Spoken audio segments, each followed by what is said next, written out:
6절로 16절까지의 말씀.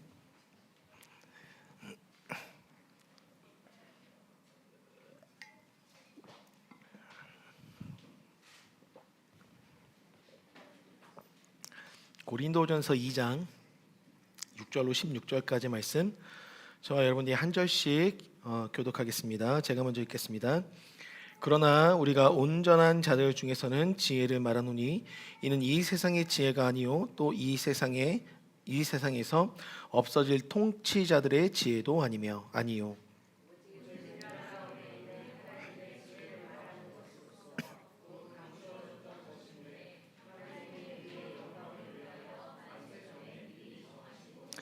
이 지혜는 이 세대의 통치자들이 한 사람도 알지 못하였나니 만일 알았더라면 영광의 주를 십자가에 못 박지 아니하였으리라.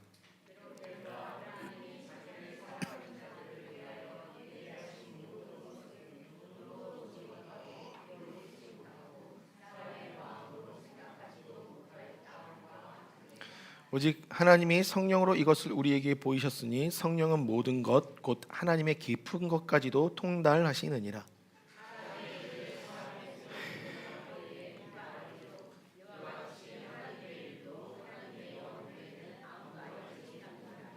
우리가 세상의 영을 받지 아니하고 오직 하나님으로부터 온 영을 받았으니 이는 우리로 하여금 하나님께서 우리에게 은혜로 주신 것들을 알게 하려 하심이라.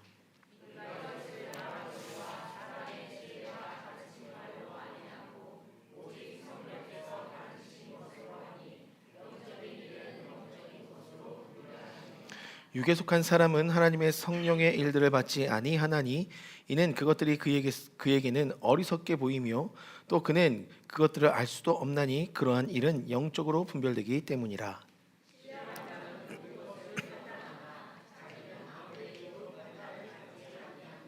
함께 읽겠습니다. 누가 주의 그리스도의 마음을 가졌느니라. 아멘. 오늘 본문의 말씀은 지혜에 대해서 좀 말씀하고 있습니다. 참 지혜가 무엇인가에 대해서 좀 말씀하고 있는데, 그 지혜의 정의를 우리가 오늘 읽지는 않았지만 2장 1절로 5절까지의 내용에서 지혜의 정의를 좀 내리고 있습니다. 여기서 말하는 지혜라는 것은 예수님께서 이 땅에 오셔서 우리의 죄를 위하여 십자가에 달려 돌아가신 그 사건을 아는 것, 그것이 참 지혜임을 이야기하고 있다는 거죠. 그리고 그것들을 아는 것으로 인하여 십자가에 못 박히신 이유, 그리고 그 후에 이루어지는 하나님의 부활과 승천을 통한 결과값이 무엇인지를 하나님께서는 사실상 누구에게도 알리지 않았다는 거예요. 이때 당시 그 결과값을 알았더라면 8절에 나와 있는 것처럼 세상의 지혜자들이 8절과 같이 행하였을 것이다 라고 말하고 있는 거예요. 그러니까 이때 당시에 왜 십자가에 못 박혀 죽으셔야 했는지를 주님께서 세상 가운데 나타내지 않으셨고, 그 왜 죽으셔야 했는지에 대한 이유가 지혜의 근본임을 이야기하고 있다는 거죠. 그렇게 이 사실은 누구에게도 계시되지 않았던 사실이고, 또 부활의 승리와 다시 오실 주님과 함께 이 땅에서 임할 하나님의 나라에 대한 세팅값이 이미 하나님 편에서는 다 끝난 것이지만 이 땅 가운데서만큼은 아직 보여지지 아니하였다는 거예요. 그래서 하나님께서 이 비밀을 깨닫는 자에게 이제부터는 세상에서 참 승리를 얻는 삶을 가르쳐 주실 것인데, 그러기 위해서 우리가 갖춰야 될 것이 무엇이냐? 그것이 지혜라는 것입니다.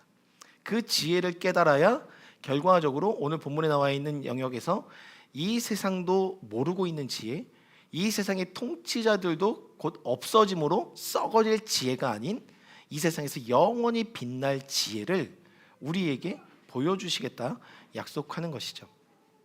그래서 오늘 본문에 좀 들어가 보면 6절에 그러나 우리가 온전한 자들 중에서는 지혜를 말하노니 이는 이 세상의 지혜가 아니요 또 이 세상에서 없어질 통치자들의 지혜도 아니다 라고 얘기해요. 즉 이 땅에 있는 지혜가 아니고 이 땅에 있는 통치자들이 갖고 있는 지혜가 아니다. 즉 하나님께서 말씀하시는 지혜라는 것은요, 이 땅의 영역이 아니라는 거예요. 이 땅의 영역의 것이 절대 아니라는 것입니다. 여기서 온전한 자들이라고 이야기하는 이 온전한 자들의 의미는요, 영적으로 성숙한 성인이 된 자들을 말해요. 그러니까 어찌 보면 그 영적으로 성숙한 자들이 지혜를 말하고 있는데, 그들이 지혜를 말할 때 보면 여기는 믿음의 사람들도 포함되어 있는 겁니다. 근데 그들이 말할 때 보면 이 세상의 지혜들을 이야기할 때가 있고, 또 이 세상의 통치자들도 지혜를 이야기할 때가 있는데, 하나님이 우리에게 주시고자 하시는 지혜는 이 땅에서 볼 수 없는 지혜임을 이야기한다는 거죠. 그러니까 여기서 이 세상이라는 것은 달리 말하면 이 세대고, 이 세대라는 것은 악한 세대를 의미합니다. 하나님의 지혜는 악한 세대들의 것이 아니고, 그리고 하나님의 지혜는 이 땅을 지금 현재 통치하고 있는 리더자들, 그리고 정치, 경제, 문화, 예술, 교육 모든 영역에 지혜자들이 있을 거예요. 그들이 그 영역을 다스리고 통치하면서 가르치잖아요. 그들에게서도 나온 지혜가 절대 아니라는 거예요. 그러니 달리 말하면 1절에 6절의 말씀은요, 이렇게 이해하시면 됩니다. 이 땅에 있는 지혜들은 반드시 그 한계가 드러나게 되어 있다. 즉 하나님께로부터 온 지혜가 아니고서는 이 땅에서 풀어지는 모든 지혜는 한계가 있다. 그것을 나타내고 있는 것이죠. 그럼 하나님께서 말씀하시는 지혜가 무엇이냐라고 했을 때 그것을 7절부터 말씀하시는 거예요. 오직 은밀한 가운데 있는 하나님의 지혜를 말하는 것으로서 곧 감추어진 것인데, 하나님이 우리의 영광을 위하여 만세전에 미리 정하신 것이라. 본문에서 말하는 지혜는 예수 그리스도 및 그분의 십자가와 관련된 모든 내용이 감추어져 있는데 그것이 지혜에 속하고 있다는 것을 말합니다. 그렇다면 이것이 왜 다 감추어진 지혜인가? 즉 십자가의 비밀은 세상의 사람들은 예수님을 죽이면 그것으로 예수님이 하실 수 있는 일이 끝날 것으로 여겨졌어요. 그것은 사탄들까지도 마찬가지입니다. 즉 사탄들조차도 모르고 있었던 영역이었어요. 예수님이 죽어야만 생명이 일어난다는 그 사실을 사탄들도 모르고 있었다는 거예요. 이 세상 그 누구도 몰랐다는 거예요. 그러니까 그 지혜의 비밀을 몰랐던 그들이 예수님만 죽이면 본인들이 승리할 줄 알고 예수님을 죽였던 것이죠. 그런데 예수님을 죽임으로 인하여 그 십자가의 사건에 담겨져 있었던 비밀이 드디어 깨어나기 시작했다는 거예요. 지금 인간의 논리나 인간의 경험이나 인간이 추구해 왔었던 어떤 상상의 영역들로는 절대 규명할 수 없는 영역이 이 땅에 감추어진 이 땅 속에, 그러나 이미 하늘에서는 완성되어 있는 하나님의 지혜의 영역임을 이야기하고 있다는 거예요. 그러니까 하나님의 지혜를 계속해서 감추어져 있는데, 이미 세상이 창조되기 전부터 지혜는 하나님 편의 하늘에 완성되어 있었다는 겁니다. 이해가 가십니까? 예. 그러니까 다만 이 땅에 살아가는 사람들에게만 감춰져 있을 뿐이지, 이미 그 하나님의 지혜는 하나님 편에 있다는 거예요. 그래서 이 땅에서 그 하나님의 지혜가 하나씩 풀어질 때 우리에게는 새로운 지혜처럼, 새로운 지혜의 영역처럼 우리가 느끼게 된다는 거죠. 그러니 세상의 통치자들이 갖고 있는 지혜는 한계성을 반드시 갖고 있다는 것을 전제로 오늘 이야기를 하고 있습니다. 달리 말하면 이 땅에 풀어진 지혜들이 더 깊은 지혜들을 갖기 위해서는, 그리고 더 깊은 지혜로 하나님의 나라를 보기 위해서는 하나님 안으로 들어갔을 때 그 지혜의 영역이 풀어질 수 있는 것임을 전제로 모든 이야기를 풀어가고 있는 거예요. 그래서 8절에 이야기합니다. 이 지혜는 이 세상의 통치자들이 한 사람도 알지 못하였나니 만일 알았더라면 영광의 주를 십자가에 못 박지 아니하였으리라. 그러니까 역으로 생각하시면 되는 거예요. 이 문장을 역으로 생각하시면 완전하고 완성된 하나님의 지혜만이 하나님의 뜻을 알 수 있다는 거예요. 그러니 세상이 아무리 큰 지혜를 갖고 있는 자들, 지식을 갖고 있는 똑똑한 자들도 하나님의 뜻인 양 하나님의 뜻에 접근한다 한들 그 뜻을 알 수 없고, 오직 주님께서만 그 뜻이 있고 오직 하나님의 지혜로만 하나님의 뜻을 알 수 있다는 거예요. 좀 어렵게 느껴질 수도 있는데, 그러니까 아직도 우리가 많은 영역에서 선택하고 실수하고 결정한다는 것, 근데 그 결정들이 어찌 보면 하나님의 뜻을 모르고 결정하는 상당수 많은 부분들이 우리 안에 있다는 거예요. 그러니까 아직 계시되지 않은 하나님의 뜻을 알아가는 우리의 삶 속에 선택하고 결정하는 모든 영역에 세상의 통치자들에게조차도 알려지지 않은 지혜이기 때문에 여러분들이 살아가면서 많은 선택의 실수를 하는 영역들이 왜 생기느냐? 이 하나님의 지혜의 영역이 우리 안에 풀어지지 않았기 때문에 그 선택의 영역 속에 실수가 있다는 거예요. 그러니 이 실수들을 우리가 줄이기 위해서는 아예 이 실수들을 하지 않기 위해서는 하나님의 지혜의 영역으로 들어가는 삶을 살아야 선택과 살아가는 영역에 있어서 실수를 우리가 줄일 수 있다라는 거죠. 그러면서 그 결과값을 오늘 9절에 말씀하시는 거예요. 기록된 바 하나님이 자기를 사랑하는 자들을 위하여 예비하신 모든 것은 눈으로 보지 못하고 귀로 듣지 못하고 사람의 마음으로 생각하지 못하였다 함과 같으니라. 여러분, 이거 어찌 보면 되게 슬픈 이야기거든요. 되게 슬픈 이야기입니다. 우리는 아무것도 모른다는 거예요. 여기서 보면 보는 영역, 듣는 영역, 생각하는 영역에 있어서 우리는 아무것도 모른다는 거예요. 하나님께서 알려주시지 않으면 모른다는 거예요. 그러니까 반드시 보는 영역, 듣는 영역, 생각하는 영역에 알을 채워가기 위해서는요, 하나님의 도움을 필요로 하는 존재가 저와 여러분이라는 것을 이야기하고 있는 것입니다. 그래서 오늘 여러분들은 보고 듣고 생각하는 모든 영역에 있어서 하나님의 지혜가 풀어져야만 오늘 우리가 살아가는 모든 영역 속에 선택이 하나님 보시기에 아름다운 선택들을 해나갈 수 있다, 그것을 이야기하는 거예요. 그래서 오늘 우리에게 제시해 주는 것이 있습니다. 그것이 10절의 내용인 거예요. 우리가 반드시 도움을 받아야 되는 존재인데 어떠한 도움을 받을 것이냐, 그것을 10절에 말씀하고 있는 거예요. 오늘이 성령 강림주일이잖아요. 오직 하나님의 성령으로 이것을 우리에게 보이셨으니, 그러니까 하나님께서 보는 영역, 듣는 영역, 생각하는 모든 영역에 도움을 주실 준비를 이미 하늘에서 끝마쳤는데 그 도움은 무엇을 통해서? 보혜사 성령님을 통해서 도움을 받을 수 있다는 거예요. 그래서 그분의 도움을 통해서 모든 것을 우리는 볼 수 있다, 들을 수 있다, 생각할 수 있다, 이것을 전제로 말씀하고 있는 거죠. 즉 이 세상에 감추어진 지혜의 영역을 우리가 취하길 원한다면 그 성령님의 깊은 것까지, 오늘 보니까 10절에 성령은 모든 것 곧 하나님의 깊은 것까지도 통달하시느니라 라고 말씀하고 있는, 그 성령님과의 깊은 관계 속에서 우리는 세상의 지혜를 보고 듣고 생각할 수 있다, 하나님의 지혜를 보고 듣고 생각할 수 있다, 이것을 말하고 있는 거예요. 잠깐 분위기를 좀 전환해 보면 오늘 왜 사도 바울이 이런 본문을 이 교회한테 썼을까? 왜 보냈을까? 라는 거죠. 왜? 좋아요. 그 말할 수 없는 탄식으로 중복해 하시는 성령의 부르짖음이 우리 아이니를 통해 여기서 지금 선포되고 있는 점 있습니다. 네.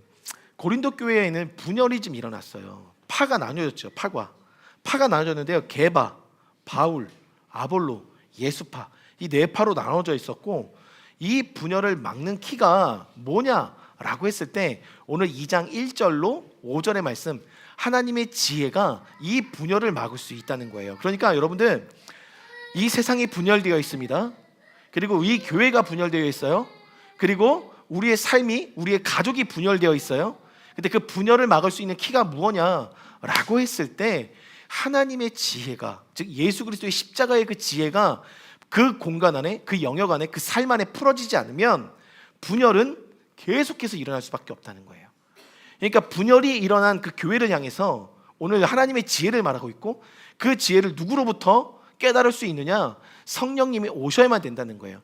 그러니까 사도 바울은 예수님께서 말씀하신 곧 몇 날이 못 돼요, 내가 선물을 보낼 건데 곧 보혜사 성령님을 보내겠다 말씀하셨는데 그 성령님을 이 땅의 교회들에게 보내신 이유, 그 이유가 무엇이냐? 하나님의 지혜를 깨달아서 이 땅의 통치자들보다, 악한 세대들보다 더한 하늘의 지혜로 이 땅을 이기길 원했던 거예요. 이 땅에서의 삶을 이기기 원하셨던 거예요. 그것이 이 교회를 향하여 성령을 주신 이유에 대해서 말씀하고 있다는 거죠. 그러니까 교회가 세상 가운데서 무너지고 있고, 교회가 세상 가운데서 분열되고 있고 쪼개어지고 있다는 것은 적어도 한 가지를 말하고 있다는 거예요. 예수 그리스도의 십자가의 그 지혜가 교회 안에 온전히 풀어지지 않았다는 거예요.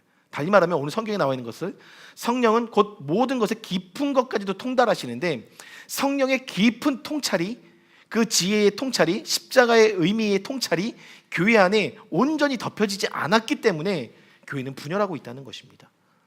혹여 우리들 안에 여러분들 삶의 영역 안에 그리고 이 나라 이 민족 전 세계 안에 분열이 일어나고 있는 이유는 너무나도 단순한 거예요. 주님의 십자가의 도가 그 십자가의 은혜가 이 땅 가운데 풀어지지 않았기 때문인 거예요. 왜 이렇게 나의 삶이 여러 가지 상황과 환경 속에서 복길까?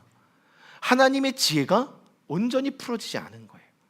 그 십자가의 은혜가 풀어지지 않은 거예요. 그러면 오늘 성령은 모든 것, 곧 깊은 것까지도 통찰케 하시고 통달케 하시는 분이 성령님이시고 깨닫게 하시는 분이신데 깊은 것을 통찰하려면 한 가지 전제 조건이 있습니다, 여러분들. 깊은 것은 성령의 깊은 것은 성령님과의 깊은 교제 속에서 통찰하고 통달될 수 있음을 전제로 말하고 있는 것이죠. 깊은 관계 속으로 들어가야 성령님과의 깊은 관계 속으로 들어가야 이 땅에 풀어지지 않은 하나님의 지혜들을 우리가 볼 수 있다는 거예요. 들을 수 있다는 거예요. 생각할 수 있다는 거예요. 그 한계성을 뛰어넘어 볼 수 있도록 이끄시는 역할이 바로 성령님이라는 거죠. 그렇기 때문에 성령님은 보혜사, 도우시는 분인 거예요. 그래서 여러분의 인생에 우리 인생 가운데 허무한 시절을 보내는 우리의 인생 가운데 친히 찾아오셔서 도와주시는 영으로, 돕는 영으로 저와 여러분의 인생 가운데 있는 거예요. 아연이의 양육의 길이 보이지 않습니까? 부모 하나님께 기도하는 성령님의 깊은 것까지 통찰하는 하나님 편엔 다 그 답이 있거든요. 그 답을 우리가 하나님 안에서 기도함으로 그 깊은 것을 내어오는 감추진 보화들을 우리가 내어오는 것이 성령의 능력 가운데 있는 거죠. 그 도움의 영역을 오늘 본문에서 통치자들도 가지지 못했다. 이 세대의 악한 영들도 가지지 못했다. 오직 성령의 도움으로 우리가 믿음의 교회인 내가 먼저 가질 수 있다라고 이야기하는 거예요. 그러므로 세상의 통치자들을 뛰어넘어 악한 세대를 뛰어넘어서 세상을 이기는 힘은 하나님의 지혜를 갖는 이가 갖게 되어 있다라는 거예요. 그러니까 사도 바울은 결과적으로 그 세상을 이기는 힘을 교회가 갖길 원했던 거예요. 교회의 분열은 결국 세상의 통치권을 내어주는 꼴이 되기 때문에 교회의 분열이 일어나지 않길 원했던 거예요. 모든 통치자가 세상을 통치하려면, 달리 말하면 이 세상의 모든 통치자들이 참된 통치를 이 땅 가운데 이루려면 하나님의 성령을 통한 깊은 관계 속에 하나님의 지혜가 풀어지지 않으면 이 땅에서 온전한 통치가 이루어지지 않는다는 거예요. 그러니까 우리가 교회의 리더자들, 민족의 리더자들, 대통령들, 그리고 모든 국회의원들을 뽑는 그 선거 속에서 우리가 날마다 기도하는 게 뭐냐면 하나님의 사람들이 뽑히길 원하는 건 온전한 통치가 이루어져야 하기 때문에. 그런데 하나님의 사람들이 뽑히지 않으면, 성령의 깊은 것까지 통달하는 자들이 뽑히지 않으면 결국 그들이 갖고 있는 지혜의 영역은 세상의 통치자들, 이미 눈에 가시적으로 다 보이고 나타난 것들, 혹은 하나님이 주셨지만 인간의 욕심과 정욕과 탐심을 십자가에 못 박지 않음으로 인하여 계속해서 하나님의 뜻 안에 인간의 탐욕, 탐심과 정욕으로 바꿔낸, 오염된 하나님의 뜻인 양 가장한 이념들과 사상들과 정책들이 이 땅 가운데 펼쳐지고 있다는 것을 말하고 있는 거죠. 그러면 여기서 우리가 하나님의 깊은 것까지 통달하려면 방법은 하나입니다. 여러분, 깊은 것까지 통달하려면 여러분이 성령 충만하셔야 돼요. 성령 충만한 삶을 살지 않으면 우리는 하나님의 깊은 것을 통달할 수 없는 분명한 한계성을 갖고 있고, 그것을 깨달아야 하는 영역을 왜 말씀하시냐면 11절과 12절에 이렇게 말씀하십니다. 사람의 일은 사람의 속에 있는 영 외에 누가 알리오? 이와 같이 하나님께서 하시는 일도 하나님의 영 외에는 아무도 알지 못한다. 우리가 세상의 영을 받지 아니하고 오직 하나님께로부터 오는 영을 받았으니 이는 우리로 하여금 하나님께서 우리에게 주신 것들을 알게 하려 하심이라. 진짜 하나님의 영이 아니고서는 우리가 이 땅에서 하나님의 통치를 이룰 수 없다는 거예요. 여러분, 교회가 분열되기 원하지 않았다는 것은 결국 달리 말하면 하나님은 여러분들을 통해서 세상을 통치하길 원하셨던 거예요. 그게 하나님의 빅피처예요. 그러면 우리가 성령의 충만함을 입어야 되는 것이죠. 해밀턴 순복음교회 김원일 목사님이라는 분이 계시는데, 그분이 한 기독교 신문에 기재한 성령 충만에 관한 어떤 설교의 내용인데요. 조그마한 에세이인데 그 글에서 성령 충만에 대한 의미를 좀 잘 설명해 주셨어요. 이분이 이렇게 이야기합니다. 사도행전 2장 17절에 보면 이렇게 말씀하시거든요. 하나님이 말씀하시기를 말세에 내가 내 영을 모든 육체에 부어 주리니. 즉 지금이 말세의 때라고 보는 거죠. 왜냐하면 성경에 기록된 말세의 징조는 우리 시대에 분명히 나타나고 있다는 거예요. 그러니까 전쟁, 기근, 지진, 질병이 증가하고 있고, 세상은 점점 더 혼란스러워하고 있고, 하나님의 사랑은 식어져가고 있고, 불법이 증가하고 있고, 또 더 나아가서 거짓 선지자들이 등장하고 있고, 또 그로 인해서 세상은 분열되고 있고, 그러다 보니까 점점점 세상은 말세의 때로 나아가고 있다는 거예요. 그러면 그 말세의 때로 나아가고 있는 상황 속에서 사도행전 2장 17절은 우리에게 무엇을 말씀하셨냐면, 하나님이 말씀하시는 말세에 내가 내 영을 모든 육체에 부어주리니 너희의 자녀들은 예언할 것이요 너희의 젊은이들은 환상을 보고 너희의 늙은이들은 꿈을 꾸리라. 즉 이것이 무엇으로 가능하냐? 성령이 부어짐으로 인하여 가능해지는 때를 우리가 맞이하고 있다는 거죠. 그래서 그 성령의 충만함을 입은 우리를 통하여 이 마지막 때를 살아가는, 하나님의 영이 부어진 자들을 통해서 마지막 때를 살아가는 삶 속에서 온전한 승리를 이룰 수 있다는 거예요. 그러면서 이분이 성령 충만을 설명하십니다. 성령 충만을 두 가지 측면에서 두 가지의 개념으로 설명하는데, 첫째는 성령 충만은 핀플레미라는 이 헬라어 속에서 성령 충만의 의미는, 핀플레미는 이게 외부적으로 인식될 수 있는 성령의 영역들을 이야기해요. 외부적으로 인식될 수 있는 거. 저 사람 성령 충만하네, 저 사람 성령의 사람이네 라는 거 어떻게 알 수 있습니까? 우리가 그건 성령의 은사적인 측면으로 나타난다는 거예요.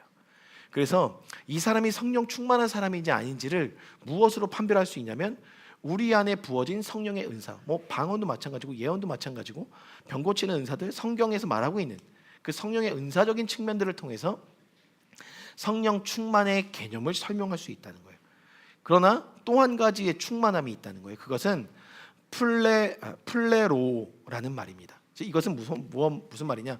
우리가 언젠가도 계속해서 얘기했지만 무엇이 가득 차여 있는 상태. 그래서 가득 찬다는 것은 찰랑찰랑 넘치고 있는 상태. 근데 그것이 계속해서 넘친, 그러니까 그것이 가장 완벽한 상태라는 거죠. 완전한 상태. 그것이 충만함의 상태라는 거예요. 그러니까 성령 충만은 두 가지를 충족한다는 거예요. 성령의 은사만을 추구하지 않고 성령의 기품을 추구한다는 거예요. 그래서 언제든지 내면적, 그러니까 은사적인 측면은 외형적인 측면, 외형적으로 드러나는 성령의 은사를 추구한다면, 이 성령 충만, 또 다른 이 플레로는 내면의 충만함, 내면의 어떤 변화, 즉 달리 말하면 성령의 열매, 사랑으로 시작하여 절제로 끝나는 성령의 그 9가지 영역의 열매를 맺는 삶, 그러니까 내면의 성숙함을 말합니다. 내면의 그리스도인으로서의 확장력을 말해요. 그러니까 성령 충만함은 은사적인 측면으로도 반드시 나타나야 하고, 그 또 한 가지 내면의 성숙함으로 성령의 열매들로 나타나야 한다는 거예요.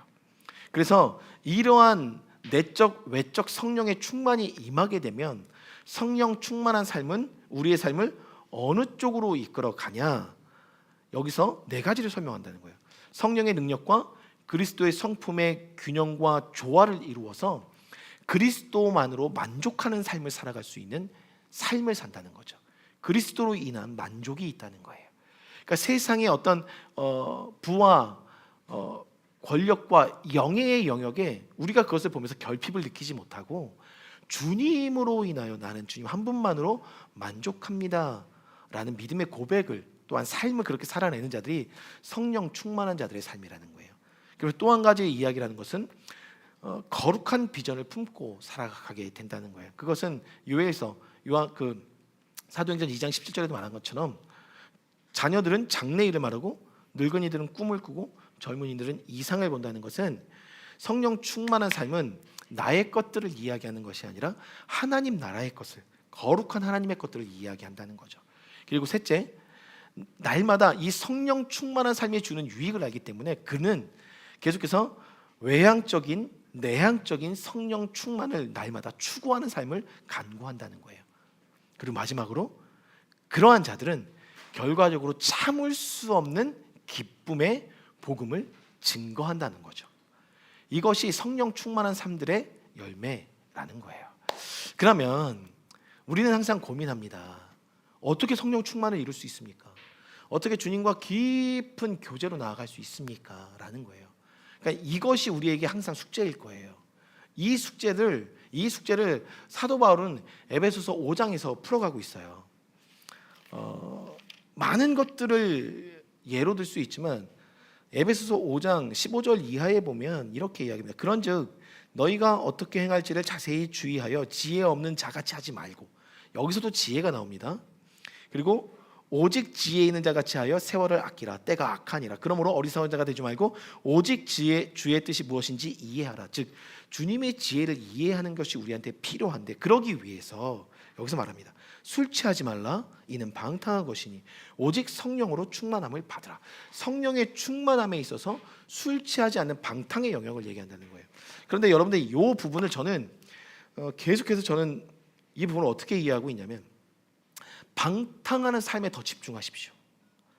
술을 먹고 안 마시고 취하고 안 취하고 영역이 성령을 받고 안 받고의 영역이 절대 아니라는, 그런 가시적인 영역이 아니라 우리의 삶이 방탕한 삶과 멀어지는 것, 즉 하나님 없이 살아가는 삶이 방탕한 삶입니다.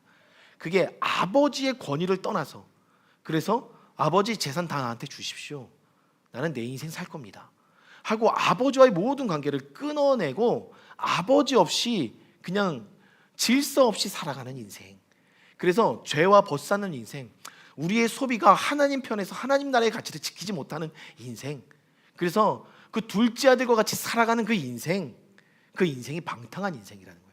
그 죄의 영역의 삶을 살지 않는 것이 성령 충만함의 비결이라는 거예요. 그러니까 오늘 우리가 죄를 벗삼지 않는 거, 여러분들 안에 분명한 기준의 죄들이 있습니다. 근데 이제는 우리의 기준을 뛰어넘어서 성경적 기준에 맞춰서 죄를 짓지 않는 삶, 그것이 성령 충만의 삶으로 나아갈 수 있는 비결이라는 거예요. 그러니까 죄와 멀어지는 삶. 또 한 가지 19절에 무엇을 이야기하고 있냐면, 시와 찬송과 신령한 노래들로 서로 화답하며 너희의 마음으로 주께 노래하며 찬송하며. 하나님 앞에서 성령 충만한 삶을 사는 키는 이 교회의 정체성에 있다는 거예요. 하나님을 예배하는 삶, 하나님께 찬양 드린 삶, 때로는 새 노래로, 영으로, 시와 찬미로, 방언으로, 방언은 영으로 찬양한다고 하잖아요. 근데 뭐 아직도 이 방언을 이단화 시키시는 분들이 참 많은데, 적어도 여러분들 방언은 하나님의 것입니다. 은사예요. 주신 거예요. 오늘 성경에서 이야기하는 성령 충만함에 드러나는 외형적인 측면이에요. 근데 방언한다고 해서, 제가 다시 한번 강조하지만, 방언한다고 해서 그 사람이 성령의 사람이다 라고 얘기하기 힘들다는 거예요. 왜? 성령 충만은 내면의 열매가 맺혀져야 하기 때문에. 그러니까 저는 여러분들 모두가 방언을 사모하셨으면 좋겠어요.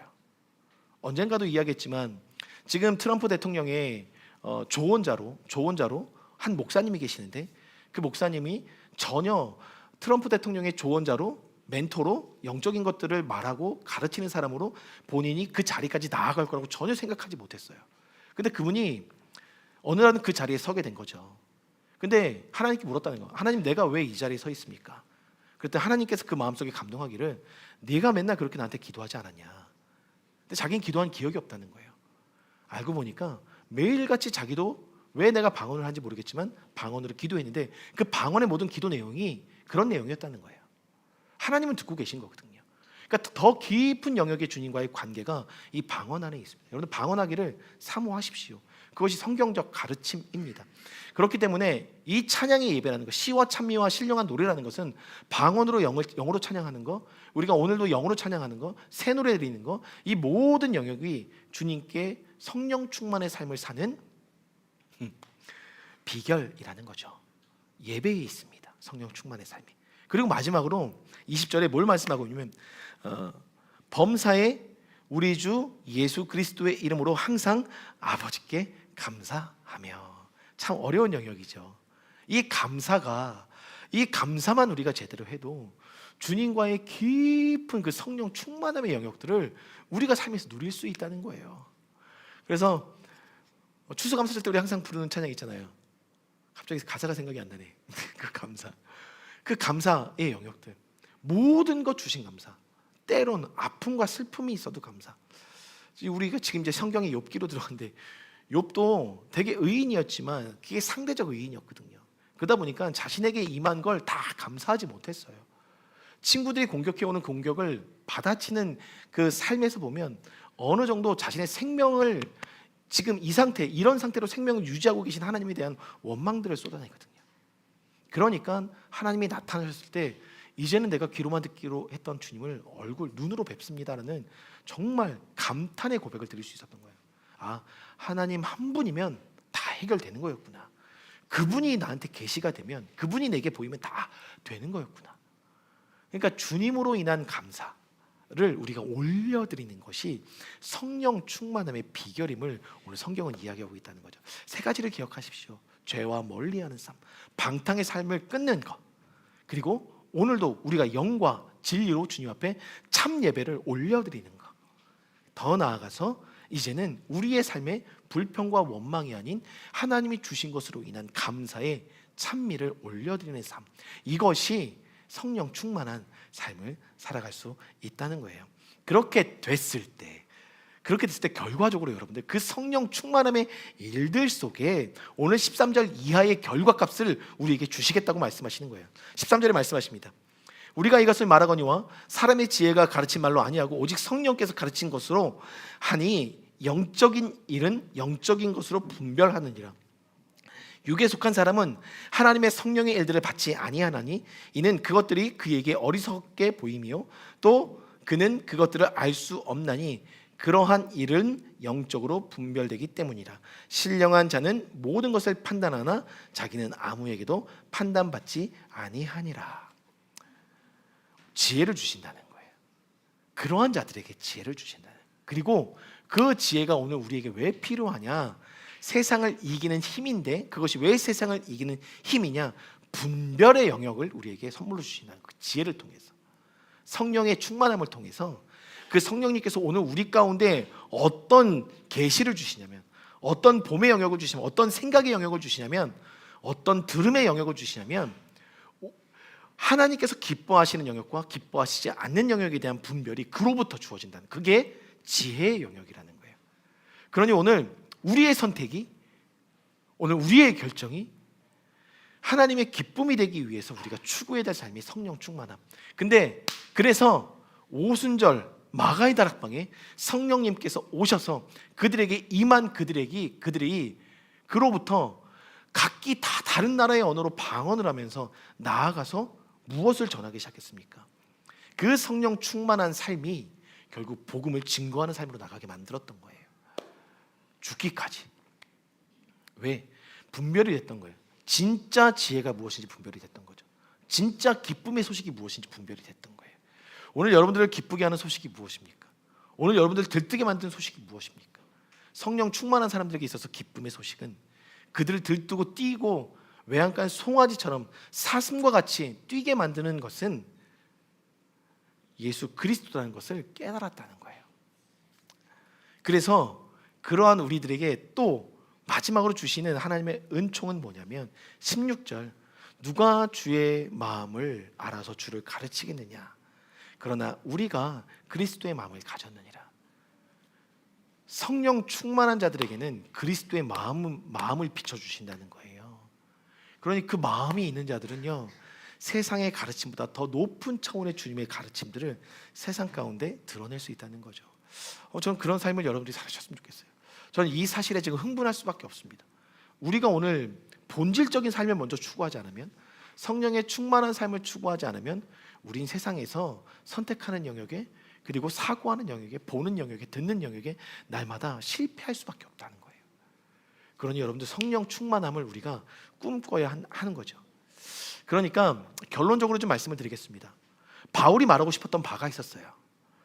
고린도 교회 성도들은 그리스도 예수 안에서 하나님의 은혜와 은사를 진짜 풍족하게 받았습니다. 그 은사적인 측면이 다 풀어졌어요. 그런데 분열이 일어났어요. 그런데 서로가 옳다고 싸우고 있어요. 그러니 하나님은 알았던 거예요. 아, 참된 지혜가 풀어지지 않았구나. 하나님의 계시가 온전히 풀어지지 않았구나. 그 이유는 성령의 충만함을 받지 못했었구나.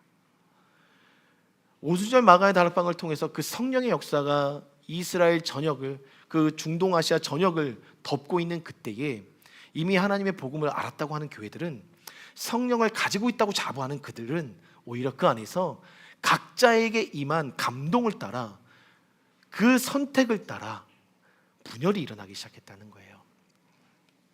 그래서 이야기하고 싶었던 것입니다. 그러한 분열이 일어난 원인은 하나님의 지혜가 풀어지지 않았다는 겁니다. 어찌 보면 이 땅이 엄청난 분열 가운데 있잖아요. 전 열방이 엄청난 전쟁 가운데 있잖아요. 왜 그럴까요? 하나님의 지혜가 풀어지지 않았고, 풀어진 하나님의 지혜마저 세상의 것들로 더럽혀졌기 때문에 온전한 하나님의 것들이 이 땅에서 숨쉬지 못하고 있는 거예요. 근데 그러한 말세의 때에 이르는 고통을 주님께서는 알고 계셨기 때문에 교회들에게 이것을 계시한 겁니다. 그러니 저는 그 말이 충분히 이제 와서 체감이 됩니다. 이 땅의 소망은 교회다. 교회가 소망이 되어야 되는 거예요. 여러분들이 소망이 되어야 되는 거예요. 여러분들이 교회잖아요. 그래서 여러분들이 그 성령 충만한 삶으로 이 분열의 자리에 나아가서 하나님의 이 지혜, 십자가의 계시, 그리고 하늘에 감춰진 영역들을 성령의 사람으로서 듣고 나타내야 하는 것. 그러나 성령의 9가지 열매의 성품처럼, 그리고 내가 가진 성령의 은사처럼 외형적으로, 내면적으로 충만한 가운데 하나님의 일들을 나타내는 자리에 나아가야 한다는 것이죠. 말씀 생활 속에 실천적으로 적용하지 못하였던 것들을 이젠 적용하실 때가 됐다는 거예요. 성령님은 그렇게 우리의 미성숙의 영역에 말씀으로 찾아오셔서 성숙을 채워나가길 원하신다는 거죠. 오늘 성령 강림주일입니다. 여러분들 그 성령의 충만함을 여러분들 입으셨으면 좋겠고, 오늘 말씀드린 것처럼 그 성령의 충만함을 입는 삶의 연습들을 삶에서 계속해서 죄와 벗삼지 않고 예배를 올려드리면서 감사함으로 채워나가실 수 있는 저와 여러분 되길 주님의 이름으로 축복합니다. 자, 기도하겠습니다. 하나님 감사합니다. 성령 강림주일 우리에게 허락하여 주셔서 오늘도 우리가 하나님의 지혜를 깨닫습니다. 그 성령의 충만한 삶을 통하여서 우리 안에 계시되지 아니한 하나님의 뜻을 계시하여 주시되, 먼저는 십자가의 도가 우리 안에 온전히 풀어지길 원합니다. 그 지혜가 우리의 삶을 덮길 원합니다. 그리하여 성령님과 깊은 교제 안에 그 지혜들을 세상에 담대히 풀어내는 우리 사랑하는 모든 믿음의 성도님들의 삶이 될 수 있도록, 그리고 세상 가운데 살아가면서 겪고 있는 모든 어려움의 영역 가운데 참된 승리, 세상을 이기는 삶을 입혀 주시기를 주님께 간청하오니, 성령 충만을 사모하는 우리 성도님들의 삶으로 응원하시고 이끌어 주시옵소서.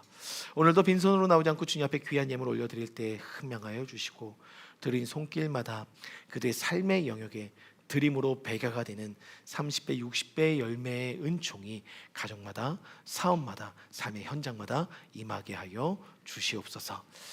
이제는 구주 되신 예수 그리스도의 차고 넘쳐 흐르는 은혜와